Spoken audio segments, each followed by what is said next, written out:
మాజీ సర్పంచ్ రాజేందర్ గ్రామస్తులు సతీష్ ప్రభుత్వ భూమి కబ్జాకు గురవుతున్న విషయం లిఖితపూర్వకంగా సంబంధిత అధికారులు ఫిర్యాదు చేసిన చట్టరీత్యా చర్యలు తీసుకోవడం లేదని మెదక్ జిల్లా కౌడిపల్లి మండలంలోని వెల్మకన్న మాజీ సర్పంచ్ రాజేందర్ సతీష్ మరియు వెల్మకన్న గ్రామస్తులు ఆవేదన వ్యక్తం చేస్తున్నారు. మంగళవారం నాడు సర్వే నంబర్ 447లో ఏర్పాటు చేసిన విలేకరుల సమావేశంలో ఆయన మాట్లాడుతూ కౌడిపల్లి గ్రామానికి చెందిన మోతీలాల్ గౌడ్ గతంలో సర్వే నంబర్ 447లో వాళ్ళ నాన్న పేరు దుర్గాగౌడ్ పేరు మీద 1986వ సంవత్సరంలో సర్వే నెంబర్ 447/1లో 1.20 గుంటలు 1991వ సంవత్సరంలో మోతగౌడ్ సన్ ఆఫ్ దుర్గాగౌడ్ పేరు మీద 447/1లో 1 ఎకరా 2009వ సంవత్సరంలో 447/1లో 1 ఎకరా అసైన్డ్ పట్టా భూమి నిబంధనలకు విరుద్ధంగా నమోదు చేయించుకోవడం జరిగిందని గ్రామ మాజీ సర్పంచ్ రాజేంద్ర అన్నారు. వెల్మకన్న గ్రామ శివారులో ఉన్న 447 సర్వే నెంబర్లో ఒకే కుటుంబానికి ఒకే సర్వే నెంబర్లో 3 సార్లు పంచనామా లేకుండా నిబంధనలకు విరుద్ధంగా ఎలా ఇస్తారని ప్రశ్నించారు. భూమి లేని నిరుపేదలకు కాస్తలో ఉన్న అసైన్డ్ భూమికి పంచనామా చేసి ప్రభుత్వ అసైన్డ్ పట్టా ఇవ్వాలనే నిబంధనలు ఉన్నా కూడా 2009 వరకు 20 గుంటల భూమి కూడా కాస్తులో లేకున్నా కూడా రాజకీయ నాయకుల అండదండలతో రెవెన్యూ సిబ్బంది నిర్లక్ష్యం కారణంగా ప్రభుత్వ భూమిలో ఉన్న చెట్లను రాళ్లతో గుట్టలతో కూడిన ప్రభుత్వ భూమికి అసైన్మెంట్ పట్టాను ఇవ్వడం ఎంతవరకు సమంజసమని వెల్మకన్న మాజీ సర్పంచ్ రాజేందర్ మరియు గ్రామ ప్రజలు ధ్వజమెత్తారు. ఈ విషయంలో గతంలోనూ ఎన్నిసార్లు అధికారులకు చాలాసార్లు విన్నవించుకున్న ప్రయోజనం లేకపోయిందని సందర్భంగా తెలియజేశారు. ఈరోజు కోట్ల విలువైన భూమిని అడ్డదారుల్లో అసైన్మెంట్ పట్టా పొంది వాళ్ళ చట్టాన్ని తుంగలో తొక్కి జేసీబీలో రాళ్లను చెట్లను మొక్కలను ధ్వంసం చేస్తున్న మోతీలాల్ పైన చట్టరీత్యా చర్యలు తీసుకుని వెల్మకన్న గ్రామానికి చెందిన నిరుపేదల ఇండ్ల స్థలాల కోసం లేదా ప్రభుత్వ డిగ్రీ కళాశాలల కోసం ఇట్టి భూమిని కేటాయించాలని రాజేందర్ మరియు గ్రామస్తులు డిమాండ్ చేస్తారు. కార్యక్రమంలో వెల్మకన్న మాజీ సర్పంచ్ రాజేందర్, సతీష్, ప్రజాపతి, లక్ష్మణ్, అశోక్, శేఖర్, రవిసాగర్, వినోద్, సామెల్, ప్రభాకర్, గ్రామ అంబేద్కర్ యువజన సంఘం మరియు శ్రీస్వామి వివేకానంద యువజన సంఘం నాయకులు పాల్గొన్నారు. అన్ని కూడా అన్యాక్రాంతమవుతున్నాయి. అదేవిధంగా ఫారెస్ట్ వాళ్ళు ఈ రోజు మా ఊరికి సంబంధించిన ఎవరైనా మేకల కాడలు గాని గొర్రె కాడలు గాని ఎవరైనా గొడ్డలు తీసుకొని ఏరియా వస్తే చాలు వాళ్ళు గొడ్డలు తీసుకొని భయపెడుతున్నారు ఫారెస్ట్ సిబ్బంది.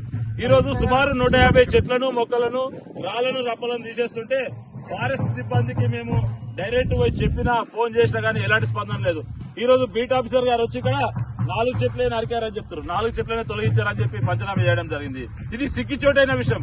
డిఎఫ్ఓ గారికి కూడా నేను 4 సార్లు ఫోన్ చేయడం జరిగింది. ఇక్కడ ఉన్న రేంజ్ ఆఫీసర్ గారికి కానీ బీట్ ఆఫీసర్ గానీ లెక్కలేని సార్లు ఫోన్ చేసినా కానీ స్పందన లేదు. ఈ రోజు ఇవన్నీ చూసినట్టయితే 150 చెట్లకు తక్కువ లేవు. 150 చెట్లు కొమ్మలు మొక్కలు కూడా వీళ్ళు జేసీబీతో తొలగిస్తే ఇప్పటికి ఎలాంటి స్పందన లేదు వాళ్ళు. కాబట్టి ఇక్కడైనా అన్యాక్రాంతమవుతున్న ప్రభుత్వ భూములను కాపాడి మా గ్రామానికి చెందిన గరీబులకు పేదలకు ఇండ్ల కోసం కేటాయించాలని కోరుతున్నాము. అదేవిధంగా డిగ్రీ కాలేజ్ కౌడిపల్లిలో ప్రభుత్వ స్థలాలు లేక ఈ రోజు అక్కడ ఉన్న చింతకుంట గ్రామానికి వెళ్లి చదువుకుంటారు మా ఊరోళ్ళు. ఇక్కడికి వెళ్ళి ఎవరైనా చదువు కోసం అంత దూరం పోవాలంటే చాలా ఇబ్బంది అవుతుంది. కాబట్టి ఇక్కడ ఉన్న మిగతా 8 ఎకరాల భూమిలో 4 ఎకరాల భూమిని డిగ్రీ కాలేజ్ కోసం, మిగతా 4 ఎకరాలను ఇక్కడ మా గ్రామానికి చెందిన పేద ప్రజలకు ఇళ్ల కోసం కేటాయించాలని డిమాండ్ చేస్తున్నాము. ఒకవేళ 2 రోజుల్లో కనుక ఇంటి విషయంలో చర్యలు తీసుకోకపోతే ఎవరైతే జేసీబీ పెట్టి ఇదంతా వాటా చట్టానికి విరుద్ధంగా ఎవరైతే సాగు చేయడం జరిగిందో అతని మీద చట్టరీత్యా చర్య తీసుకోకపోతే మేము తీవ్ర ఎత్తున దీని రెవెన్యూ ఎంఆర్ఓ కార్యాలయం కాడ తీవ్ర ఎత్తున వెల్మకన్న గ్రామస్తులతో ధర్నా చేయడం జరుగుతుందని హెచ్చరిస్తున్నాం.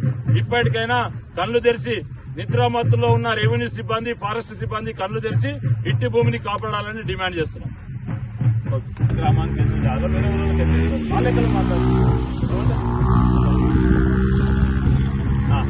447 సర్వే నంబర్ల గల భూమి మేము చిన్నగా ఉన్నప్పటి నుంచి కూడా చూస్తున్నాము. ఇక్కడ వెల్మకన్నే వాళ్ళు తప్ప వేరే వాళ్ళు లేరు. ఆ మోతీలాల్ గౌడ్ అనేటోడు మేము పుట్టినప్పుడు, మేము 6th క్లాస్ చదివినప్పుడు అక్కడ 4-5 గుంటల భూమి, ఓన్లీ 4-5 గుంటల భూములనే మల్లాడుకుంటూ ఇప్పుడు మొత్తం కౌడిపల్లి తవ్వకున్న మా గ్రామకు సంబంధించిన భూమిని 447లో కనీసం ఒక 400 మీటర్ రోడ్డుకి డాంబర్ రోడ్డు పెట్టిన మొత్తం సాగు చేయడం జరిగింది. గుట్టలు చెట్లను మొత్తం తొలగించిన తర్వాత కాంప్లైంట్ ఇస్తే వాళ్ళు ఓన్లీ 3 చెట్లను మాత్రమే రికార్డులు ఎక్కించేసి ఎలాంటి చర్యలు తీసుకోకుండా ఉన్నారు ఫారెస్ట్ డిపార్ట్మెంట్ కూడా. సో ఇప్పటికైనా చర్యలు తీసుకోవాల్సిందిగా కోరుతున్నాము. ఈ పొదలన్నీ ఈ గుట్ట కూడా అక్కడి వరకు రోడ్డు దాకా ఉండే, ఫస్ట్ అక్కడి వరకే ఉండే, అక్కడ ట్రాక్టర్ వరకే ఉండే ఆ గుట్ట ఖాళీ స్థలం అక్కడి నుంచి మొత్తం గుట్టలా